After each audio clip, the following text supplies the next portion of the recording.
that kind of like grandfather did. Sorry. It's good to be here. I was going to use my computer this morning. Not that I'm great with it yet, I'm just getting more comfortable with it. I practiced it at home, but I was leery of this little stuff I put on it because it's not very big. I could just see it falling off and you'd see me cry.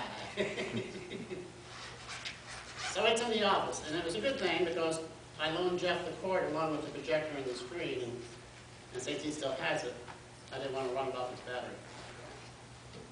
Matthew, chapter 6.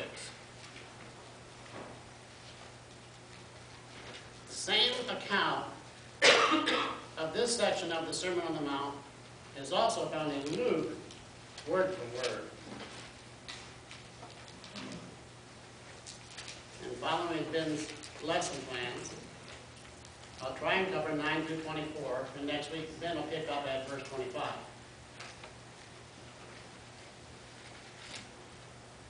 Every one of us has a like, a hobby, something that just fascinates us, something that we try to collect, endure, imitate, follow.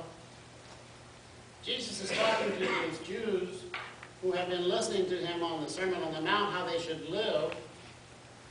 And I appreciate this section between 19 and 24 because, you know, as God, he could simply command us.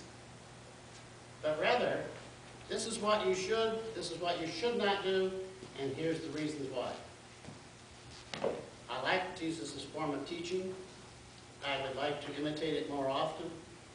There is none greater than the greatest teacher of all. Do not lay up for yourselves treasures on earth. I don't think any one of us has to worry about having enough money to buy out any kind of corporation. I don't think any one of us actually lays up treasures here on earth to the sense that we need a secure building to store it in. God knows I've been through enough cars. If I could have kept them all, I'd need some kind of huge building. But I can't seem to keep them long enough. And there was a problem with the last car. I got irritated, and I kept my mouth. I was quiet, and I behaved myself. And if I sinned, it was only in my mind. But when I told them that the paint was peeling off all throughout the car, they wanted to touch it up and give me a bottle of touch-up so I could do it myself. When I told them the transmission was slipping at different places, especially at 36 miles an hour, either going up or down, it'll wear in. Well, I got rid of it and got a different one, sorry. I didn't do it just because I wanted it, but I did get what I wanted. Sorry. And still paid for it. Yeah. I know. It's a nice color. I like red. I've had it last 4 or 5 years now. Do not store up for your treasures on earth. What it's talking about is having an attitude that the only thing important in my life is my treasures. The only reason for my existence upon the face of this earth is my treasures. Either your treasure is God, or it's not. He says at the end of the verse, you cannot serve God or mammon. You can't serve two gods at one time. Actually, some people, it is their God. And if you've ever watched the TV show, Hoarders, it's disgusting. Now, I remember the Thormans were very good at saving anything and everything that ever crossed their lap. If you went to McDonald's and got a Big Mac, you washed out the container and you saved it. When we had a church social and they were styrofoam plates, they got washed and taken home and reused, along with the plastic silverware. But they never had one for anything. When you watch Hoarders, sometimes you have to be careful because they have a little path from the front door to back to where they sleep at. And some of the things they find in there are usually disgusting, dead critters, that no one knew about. And at any time, the flooring on this last one I saw, the upstairs, could have fell in. Crushed the entire house because he saved everything. Now, I can't ask you to be not frugal. I can't ask you to throw everything away that you don't need. There is some good use for a lot of things that we do have, and America has more than most of the world. The first person I talked to that was a missionary in China, he says, I went to visit. I stayed at the motel for a couple of days, and when I got ready to check out, I left my razors and I left my toothbrush, and before I could get out the door, here comes the maid handing it back to me because they're not used to the throwaway. And yet this last summer, when the Chinaman, Mr. He, and his wife were down and talked to us several times, I gave her one of the crochet things that you put on the back of your chair that Mom had done. Oh, no, no, no, no, no. In China, we buy this for $1. Their attitude has changed because now it's throwaway. We take for credit, for granted, all those blessings that God gives us on a daily basis. We take it for granted.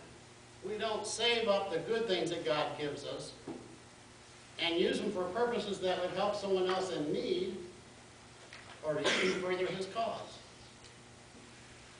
We send our children to college. There's nothing wrong with saving up for sending our kids to college. There's nothing wrong with saving up our funds so that we can retire someday. But when we send our kids to college and they come home, do they use that education for themselves and their family? To get a good, secure job? To be financially stable? Is there any room in there for Christ? It would be nice to go to a Christian college where you have a chance to go to different programs on a daily basis like chapel. Where on the weekend sometimes they'll take some of the kids and go to an area that is in need and maybe hand out food or clothing.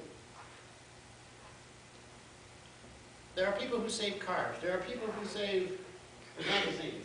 My mother-in-law was of an older generation than I, and that's hard to believe because I'm older than dirt, but she would save all the patterns and make clothes.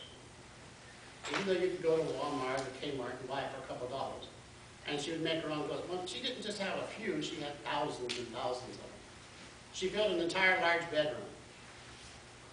And when she had money, she didn't use a bank. She stuffed her $100 bills in those patterns. So when she passed away, my son, and his mother was alive at that time, it took them weeks to go through every single pattern to see whether or not there was or was not money in it. When she got the courage, the excitement about doing some ceramics, she went out and bought 3,000 molds and 2 kilns. They used to say the 3-car garage was never used. They were full of ceramics. So sometimes our hobbies, sometimes the things that pique our interest can overwhelm us. When I was in Arizona, I used to collect those. They're not DVDs now. They were back in the old days, the bigger ones. VHS. Thanks, VHS. And when I left, I thought, how am I going to pack these up? I'm riding on a bus all the way back to Ohio, and I've already got 2 suitcases. And so I gave them to the children's home. Actually, it was St. Jude's Hospital for Children. And I said, some of these you're going to have to go through an edit because they might be for mature adults, not nudity or nothing, but because of buying them. She says, don't worry, the nurses will buy them first, and the proceeds will go to the kids one way or another. And those that are appropriate for kids will get to watch them. So everything that we have is reusable. Everything that God has given us has a use and a purpose. Should you hoard it up and save it?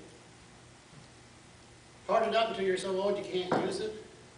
You ever watch American pictures and sometimes those men will save these motorbikes and they're going to work on them and they're going to do this and they're going to fix them up and they're going to restore them, and here they are in their late 70s and can't even ride them if they wanted to.